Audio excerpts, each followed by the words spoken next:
So our third and final speaker today is Professor Roger Nahm, who is professor of Hebrew Bible at the Chandler School of Theology at Emory University. Prior to this, he served for a few years as Dean of Portland Seminary and held the position of Professor of Biblical Studies at Portland Seminary and George Fox University.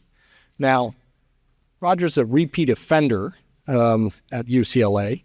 He began his career with an interest in economics, receiving his BA in economics here at UCLA. I think I got that right? It's not to be found online, so we're going to talk about how you're suppressing that information, but and why. But he would then go on to receive his PhD here in the Near Eastern Languages and Cultures Department, with a dissertation thereafter published entitled Portrayals of Economic Exchange in the Book of Kings. And he has since written a number of articles on economics in the Hebrew Bible. I think you took a little break from it, and you're coming back to it with today's talk, but you did a lot of stuff on economics. And he's also co-editing a work entitled The Oxford Handbook for Wealth and Poverty in the Biblical World. In 2024, he published The Theology of the Books of Ezra and Nehemiah with Cambridge University Press.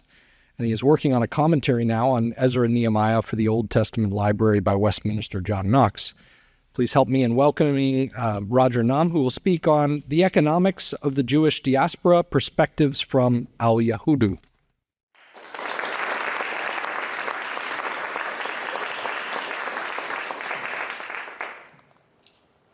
Thank you for that introduction to the organizers of this conference, all the participants. This has been a spectacular conference. I've learned a lot. It is true that I am a double alumnus of UCLA. In fact, my freshman year, my very first class was in this building, and that was 37 years ago. I'm going to help you with math. I was a freshman during the Reagan administration. The starting quarterback for UCLA was Troy Aikman, and most shockingly, parking was $3 a day on campus. So I spent 9 years on campus, 4 as an undergrad, 5 as a PhD student. And today is the coldest I've ever been on UCLA campus ever in those 9 years. My professor of that first class actually still has an office on the second floor of this building. And so I couldn't see her on this trip, but I left her a review on Rate My Professor finally. Now we have the technology that I can give her a scathing review. Whoa. I'm actually very pleased to present to you today. It's a great honor. This is part of a larger project called The Economics of Diaspora, at least tentatively titled, a book that I'm working on to try to examine the economic lives of the Judean diaspora during the Persian period. I'm trying to take these from actual textual archives, so one chapter from Al-Yahudu, one from Elfantine, and kind of reflect how this can help us understand a little bit about Ezra and Nehemiah. Now, I know there's been a lot of talk about Ezra and Nehemiah. I have opinions, but I don't want to learn anything because I'm actually finished with a commentary, and I don't want to revise it because I turned it in last year. I don't want to revise it.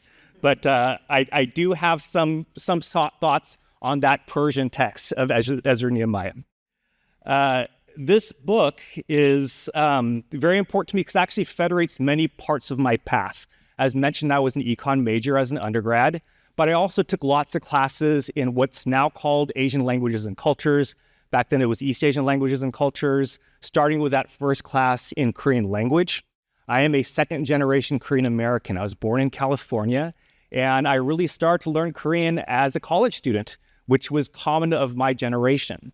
And not only in Korean languages, which I took 2 years here, I took classes in sociology and anthropology, and really began to think a lot about migration, identity formation. And of course, as a PhD student, I benefited so much from my professors, many of them here and on Zoom, about just the importance of philology and thinking socially about the world of the Bible.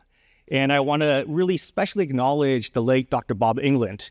And I spent many, many hours with him and my colleagues in the Geld Library, and especially in 2 particular seminars, one on Ebla and one on Mari, where Professor England convinced us all that really it was through philology that we can reconstruct these complex economic worlds.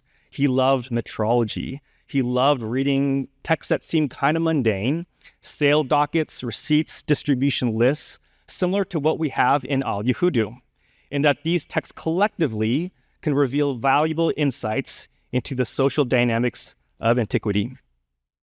So to begin, I present a few preliminary remarks on the state of economics of the first millennium. And in fact, this is a pretty exciting time to study economics.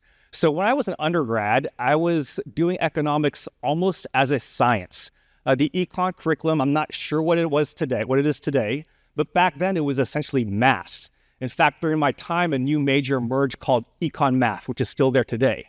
Most of my memory is just kind of doing calculus, having a four-color pen, and doing equations. And what happened in 2008, which is, part of that's documented by this movie, there was a real failure of economics to be predictive. So if you remember the early aughts, there were economists who actually thought there will never be a recession again. We have controlled the science. We can control monetary policy, and there will be no more recessions. There will be no more runaway inflations in advanced nations. And of course, the housing crisis of 2008 really shattered all those thoughts. And as a result, economics as a field kind of gravitated. A couple of shifts happened. One, there was a little bit more attention to equality. And this was happening beforehand, but it just got a little bit more attention from 2008. The second thing is economics became a little bit less of a hard science, a little bit more of a social science.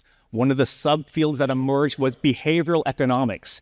And what we've discovered based on data of 2008 is people make terrible economic decisions even with full knowledge. People act irrationally.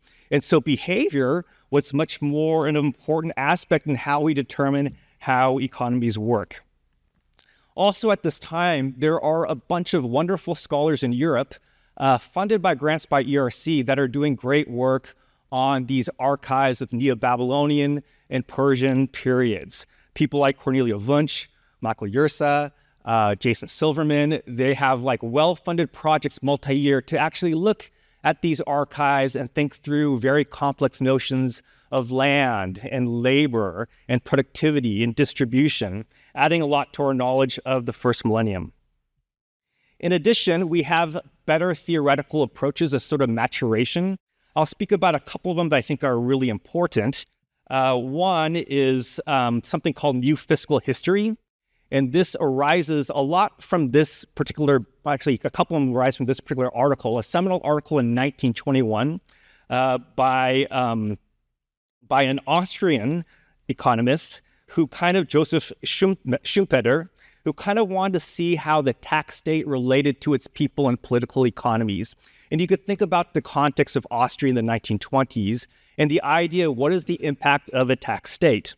He reminded us that no state can exist without the authority to collect taxes, and research has broadened its scope to include global perspectives. So they're really looking at this from a historical perspective of Europe and the development of the state, but they're using places like ancient China, the Aztecs, and Mesopotamia as comparative places where we can examine the rise of the tax state.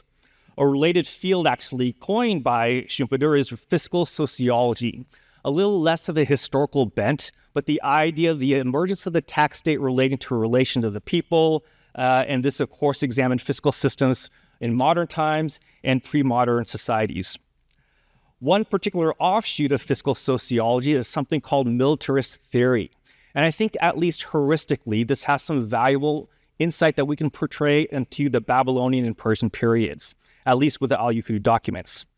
This is the idea that military needs dominate taxation. And this militarist theory had those who could extract the most efficiently in organized, systemized ways will be able to fund the best military, which will lead to some political support. And when you emphasize a militarist theory, you're downplaying other mechanics of the economy like entrepreneurialism, like the idea of free market or even free-floating prices. I think there was certainly market activity in the Persian period, but the limits of those are still undiscovered. And I think about this theory as it applies to the long 6th century, this period that would roughly be between 626 BCE and 484 BCE. The Babylonians engaged in a series of successful military campaigns in Syria and the Levant. These campaigns had a major economic repercussion that carried over to the Persian period. the Babylonians practiced systematic deportations of conquered peoples. Thus, they suddenly had access to massive amounts of labor, such as the Judeans exiled through multiple waves. Presumably through these deportations, the Judeans arrived in this place called Yahudu in a forced migration designated to exploit labor-intensive products of barley and date palms. So what happened during this time? The idea is before that, we actually have very little knowledge of the actual exile period. And this was actually mentioned yesterday, this Wiener tablet of the 1930s that has rations given out to a deposed king. We have another group of documents published by Matthew Stolper with the Marashu text, which also designates a Judean family that's kind of doing pretty well. A few handful of other archives that talk a little bit about Jewish exile. Yigael Bloch in 2014 published a series of tablets concerning a Judean merchant family, actually a Tom Karu, who was conducting business in Sippar and Susa. Also a handful of texts from private and institutional archives published by Zadok in 2002. But in many of these cases, the activities of the exiled Judeans are kind of peripheral or removed from the actual exile experience. And this all changed with the appearance of the Yahudu tablets. I use the word appearance because it should be acknowledged that these are unprovenanced. We do not know the details of archaeological context. We do not know any precise chronology of acquisition. These tablets over time have made their way to private collections like David Sofer, the Shoreing collection. For now, we have publication in two primary main volumes. In 2014, of Wunsch and Pearce, Documents of Judean Exiles, and West Semites in Babylonian collection of David Sofer. And in 2022, Cornelia Wunsch's Judeans by the Waters of Babylon, of which James Moore has a really important chapter within. Smaller portions are published in a variety of other contexts, and together all these texts represent about 215 published tablets. So as I understand, there are another 41 unpublished tablets in Iraq right now, seized by Iraqi customs and brought to Baghdad to the Iraq Museum, and I don't know who's working on that at this moment. Maybe one of you does. Collectively, these tablets are written in Neo-Babylonian Akkadian with some limited glosses in Aramaic and very limited in Hebrew, although some of them might have disappeared with the ink over time.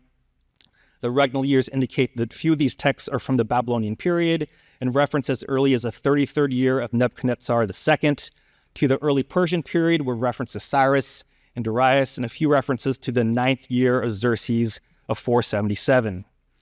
These are primarily archival economic documents. These archived documents talk about exchange, litigation, rental income, promissory notes and receipts, leases of land or bovines, sales of an ox or sometimes half an ox. Collectively, the archive is an unprecedented documentation of the social world of exiles living in this place of Yahudu, occasionally spelled with a gentilic ending, otherwise known as the City of Judeans, a town somewhere in the countryside, somewhere in Babylonia, perhaps south or in the southern part, close to the Nippur region. Because of the activity listed on the archive, we know that it was agrarian, rural setting. As expected, the names are a diversity of different elements, some Egyptian, but mainly Babylonian and West Semitic theophoric elements. Among the West Semitic elements, we have about 75 names with clear Yahwistic elements.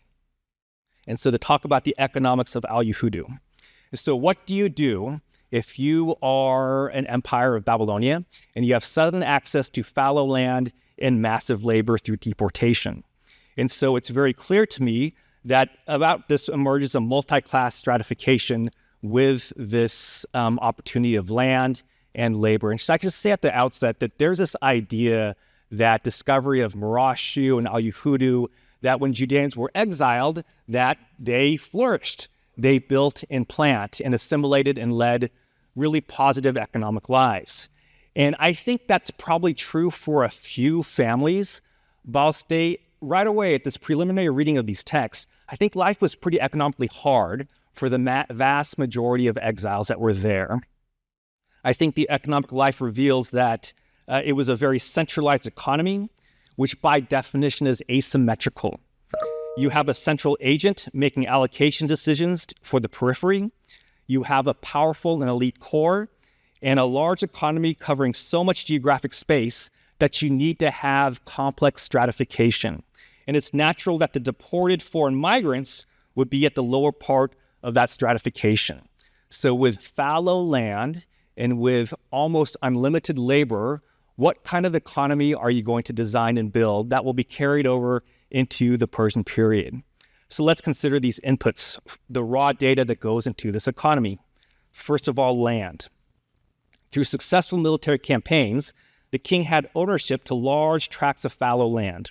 It appears that the deported peoples, like the Judeans, were deliberately settled along watercourses. In terms of ownership, land indisputably belonged to the king, and that recognition was embedded within the terminology within the tablets themselves. Land that belonged to the king, parcels that belonged to the king, but the rights to the land, the rights to harvest the land, were given to the deportees. The Judeans were expected to use this land for assigned agricultural activity in order to deliver in-kind payments of barley and dates to the king. In addition, the land could be passed to successive generations, almost exclusively through patrilineal lines, according to continued burdens of taxes and services. Large tracts were subdivided among homogeneous ethnic backgrounds and further subdivided into perhaps families, and they assigned these plots with different names. They used terminology like bitkashti, so like bow lands or quiver lands. These probably originated with military usage, and although the military component had disappeared, they were still applicable as parcels of land belonging to the king, but usable by the deportees. The land could be offered as collateral for failed harvest and other measures for emergency loans. So even though you could not own the land, the rights to harvest the assigned land could be passed on and used as pledge for debt. If you defaulted on this right, then the assigned land, the rights to it can transfer to another person, but the land unequivocally belonged to the crown. But its usage was given to these deportees with expectations of service for the land. In addition to the land, you have, of course, the labor. You have a forced displacement into this designated city, and you have raw, unskilled labor. So much of the labor was expected in the centralized land for service system. In addition, you have this expectation of ilku or forced corvée labor. The Judeans were forced to provide a certain amount of labor for rural projects like canal digging or military service. At least one text has an example of corvée work far away in Elam for a 2-month period. Because the people come in a forced migration, their skills and talents and assets from their time in Judah do not transfer to their new place in Babylonia. We actually have terminology for this in modern migration studies. You call it downward mobility, where you have some sort of status in a homeland, but being forced to migrate to another place, that status is largely lost. Where you have migrants who are highly skilled, even elite, they migrate and their skills and status do not easily translate. This may recall certain phrases in biblical texts like leaving the poorest of the land in places like 2 Kings and Jeremiah. It also would be reasonable to think through those that would eventually return to Judah, those that might have some sort of priestly rights or land claim in Yahudu. So you have two major inputs to production in very, very large quantity: fallow land and labor. And the Babylonians and the ensuing Persian government strategically decide to pursue two commodities particularly suited for land and labor, and that is barley and dates. These are essentially the only two commodities of the entire archive. It's a very, very specialized economy. Both were very labor-intensive commodities in regards to production. Both required enormous fixed costs and long-term periods of time before reaping any gain. The state was willing to take on these risks because they saw potential in the fallow land and the countryside, plus the available low-cost labor and a scale of production that they can get only as an empire of a deeply centralized economy. This is not a diversified or subsistence household economy. It is a specialized economy, and such specialized economy requires significant infrastructure. Within proper organization, you need to spread this investment in infrastructure and organize the infrastructure. So a specialized economy with high organization can become very, very efficient. In this case, with hopes to collect through harvest for both the tenant and the landlord, ultimately, which is the state. And all these products suppose a strong centralization. So barley is interesting because barley is much more easy to grow compared to wheat. It doesn't require the same type of fertility of soil. And we also know that barley was in great demand during the Persian period. For example, Cambyses' second and third year had a major famine, where we know of all these people asking for rations of barley, and there is starvation and death coming because of the lack of barley. Notice you don't see as many texts that talk about open markets. There is some price movement as well, but a lot of these texts are just asking for more rations or supply of designated rations. So a household tract can grow some barley at a household level, but if you combine all these tracts into one centralized state, then you have an exponential increase in the potential productivity of barley.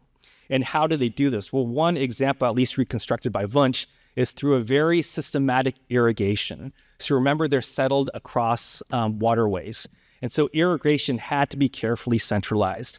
An irrigation canal is a public good in the sense that it helps all the people through the irrigation. But digging canals requires massive labor as well as supplies and food to sustain said labor. Because Dr. Burke introduced me, I have to have one archaeological story. I have one dig experience at Ramat Rahel with Oded many years ago. And I remember starting with a shovel at about 5 a.m. on an August day in Israel. And about 10 minutes later, I was covered in sweat, making questions with the decisions of my life. Like, just think about how much it does to dig a canal. And there's estimations that you could actually irrigate fields as much as 2 kilometers away from the main waterway. So that's a tremendous amount of physical labor. And once the system of canals were dug, it would allow for this exponential increase of the scales of production. Smaller canals would distribute the water from these reservoirs to the fields that would slowly soak up the soil. It is estimated that the major canal could reach very far away, and once the fields are muddy, you have a very small window of time, maybe 24 hours, maybe 30 hours, where you can plow through the soil before it turns hard again. And here's another advantage of barley over wheat. Because of the siltiness of the land, you could actually have much more productivity and efficiency with a single seed, because with bovine production, you could place the seed deep within the soil before it gets eaten up by the different birds. So one input to production, one way to do that is through a very complex irrigation process that required massive labor beyond the household. Another is through the use of bovines. So barley production was made efficient by shared use of bovines for plowing. On a smaller scale, bovines are extremely costly for the household. They consume so much. Unlike sheep, you can't just send them to the mountain to graze. They require lots of feed. The estimate is 22 to 26 pounds per day, or 2% of body weight. And they actually worked in teams of 4. This accounted for periods of rest, as well as potential for injury. Because bovines were so valuable, it seems that it was unlikely, according to Wunsch's interpretation, that they were assigned, but some sort of kind of side entrepreneurial activity may have emerged to share in bovines, private means. And so you have actual text, one that says you get half a share of this bovine, and it's not said what it's reciprocated for, but perhaps that's a different transaction, because you only need it for the field designated to you for a very brief 24-hour period. And the rest of the time, you don't really need that in order to plow the field. And you can think about the kind of work that 4 bovines can do compared to human, until just going through a field with a plow to help seed and to plow the field as well. They used a funnel to place a seed in a trickle to plant it. And on the one hand, it made it so much more efficient in covering all this ground, and it amounted to also a deeper plant. At the same time, it required so much feed, and they were only needed for brief times. The only way this works if you have this centralized with many different people over many tracts of land. It had to be deeply organized for maximum efficiencies. Shares could be rented to spread productivity and alleviate risks, and there are also litigation. There's disputes, accusations of graft in the use and rental of these bovines. They use descriptors in the text like trained and perfect. So you have barley, you have also dates as well, and you have cultivation and harvest and collection. In regards to harvest and taxation of barley, there were different assessors working for the state, determining the ratio of payments combined to what the tenants can actually keep. The actual ratio of payments was assessed every year, and it likely related to a variety of factors: soil fertility, water supply, seed, pestilence, social factors such as hierarchy of rents. When there's harvest, who deserves the first part and the second part, the third part. Grain cultivation had a variety of steps, allowing for different plow teams. And the text seemed to be similar to some of the larger temple lands in terms of how they determine who has the right to what. And we kind of go through, in addition to the cultivation, there was dates. So one thing interesting about dates, it's kind of a nice supplement to an intense barley harvest because it requires water, but it doesn't require it at a precise time. Generally, when the date is flowering, you require water. Also, the dates are, you could work them, you could have labor on them kind of at any time you have extra labor available. So it was flexible. Whereas you have a very specific time for the barley, for the harvest, for the planting, for the cultivation, dates were a little bit more general in time. You could plant a date pup and grow it for 3 to 6 years. Then they'd be transplanted to another site. And after 4 to 5 years, you find your very first fruit. And it would take about 10 to 15 years before the date palm orchard reaches its full capacity. And so when you have such a fixed cost, it takes a centralized government to kind of take and absorb that risk for many, many years of investment before you see any fruit. The centralized land service system for barley and dates was quite complex. It was deeply centralized. If you consider the fixed cost of resources, whether water management, bovine use, seed planting, as well as assessing collections for each sub-unit plot, as well as in its simplest form, you're having a very complex stratified system. In executing this economy with scale so large, the organization had to be precise. Therefore, you had to have significant stratification and specific usages. Aside from the king, the most important person, Yahudu, is Ushtanu, the satrap of the province. His first mention is in the second year of Darius. Several texts talk about his authority in the very beginning as part of a formula in these economic texts. At times, his listing takes the place of the king in its expected contractual form.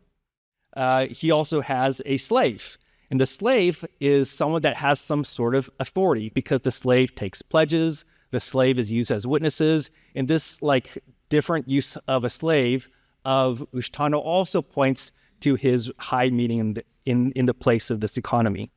There is a specific measuring device, a metrology associated to Ushtanu as well. And next you have certain classes of officials. We have certain names that consistently function in the same way, witnesses that look at these debt records in corvée work, special people who actually receive the payment, special people that actually identify the amount that is due every single season, and special people that are also in authority of them as well. Other officials deal with collection of harvest on behalf of the state and delivery of such harvest.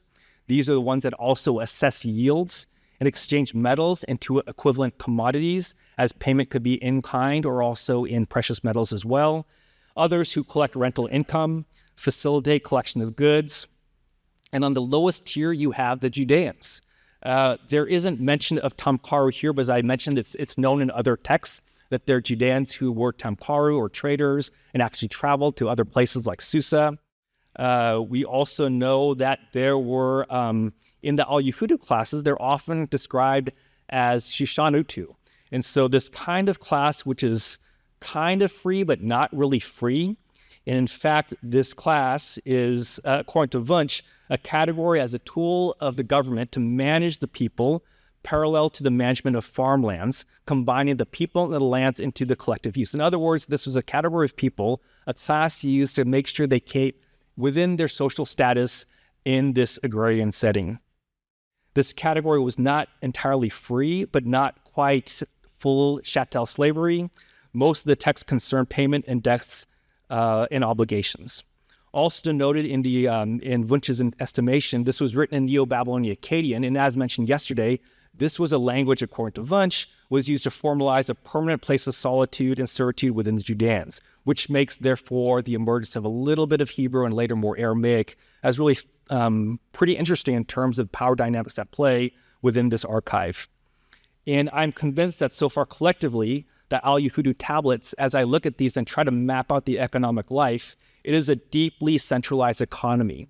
I put all these together, a centralized economy with lots of risk, times of famine for sure that deeply impact the government and military success, different classes located within the texts themselves, a very developed, costly infrastructure like irrigation, a two-commodity economy on barley and dates that are transportable and used for in-kind payments, and also a lot of documentation of enslaved. The idea also that the archives don't represent all the Judeans of the people. They represent a certain subset of people. For example, more firstborn were probably in there. So maybe not people, there are people whose lives are not also recognized within the Al-Yahudu tablets.